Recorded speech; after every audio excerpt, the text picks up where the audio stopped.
In 2004, as a young architect designing enterprise systems, I learned a brutal truth. The fastest component in a server always fails first. I carried that lesson into my portfolio. Today, retired at 44, I watch smart investors lose crores doing something called return chasing. Let me define it for you. Return chasing is simple. You see the top performer last year, say a fund up 54.6%, so you buy it. Next year, a new fund tops the charts. You sell the first, buy the second. Rinse, repeat. You are always buying the Ferrari after it won the race.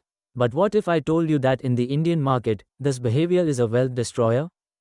Take a concrete example. Let's say Motilal Oswal Midcap Fund.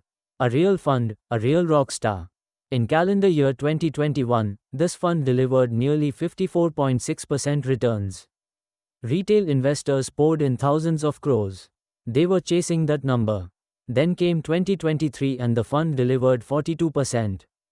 Still impressive. The chaser doubles down. But then 2025 arrives. The same fund? It crashes to -11%. Suddenly, the champion is a disaster. The chaser sells at a deep loss and moves to the next hot fund. Locking in pain, not gain.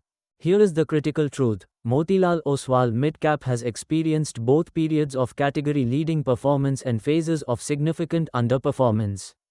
This is not a failure of the fund manager. It is a feature of cycles. In 2021 and 2023, it was a king. In 2025, it became a pauper. This is a reminder that fund performance is cyclical, and investors should be deeply cautious about extrapolating recent returns into the future. The very data that dazzles you today is the same data that will trap you tomorrow. Why does this happen? It's not bad luck, it's mathematics and cycles. In technical architecture, we call it latency reversion. In finance, it's regression to the mean. A fund that outperforms massively often takes concentrated bets, that is, higher risk in mid-cap or small-cap stocks. When the cycle turns, and in India it always turns, those exact bets fall hardest.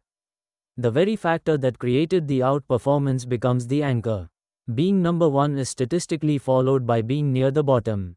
The chaser buys the peak cycle and sells the trough. Now, here's where the retired technologist in me gets excited. If top performers tend to fall, what happens to underperformers? They often rise. That's the cycle. While everyone chases Motilal Oswal Midcap after its 42% year, the savvy investor quietly looks at a fund that has been beaten down for 2 to 3 years. The question I ask my financial independence community members is not, who won last year, but, which fund is due for its upcycle? You should be curious about pain, not glory. Look at the underperformers of 2022-2023. Some became the quiet legends of 2025. So if chasing fails, what wins? Consistency and asset allocation. Let me be boring on purpose. A chaser might make 54% one year, 42% the next, then lose 11% the third. Their heart rate? Dangerous. Their real wealth? Eroded by bad timing. A consistent investor with a simple 60% equity, 40% debt portfolio, rebalanced yearly, might make 12%, 14%, 13%. Compounded, they come out ahead with half the volatility. But here's the secret, the consistent investor sleeps at night. The chaser sells at the bottom and buys at the top.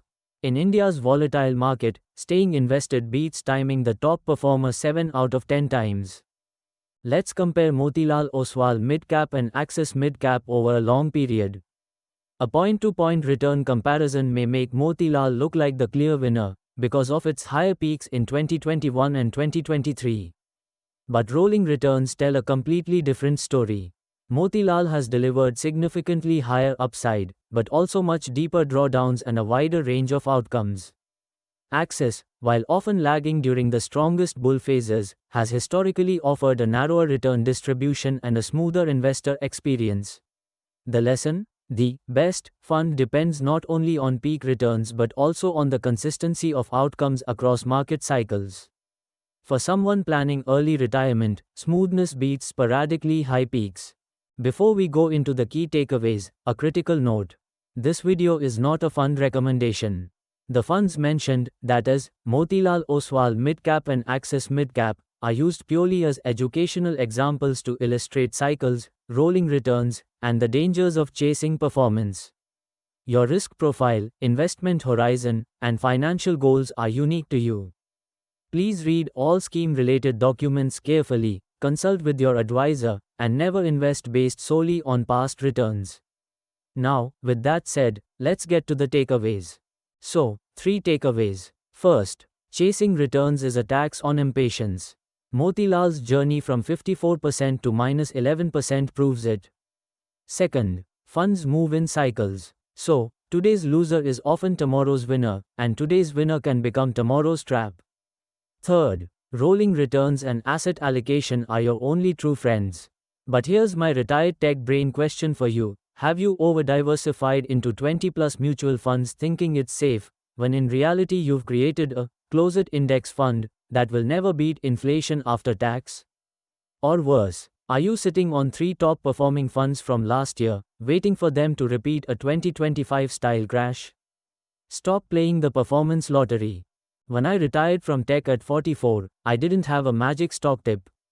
I had a process. Now, as a financial advisor, I offer what no app can: a second pair of eyes.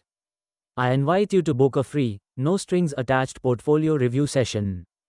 We'll look at your rolling returns, your fund overlaps, and whether you are accidentally chasing cycles, like buying Motilal after 42% and holding through -11%, or intentionally riding them.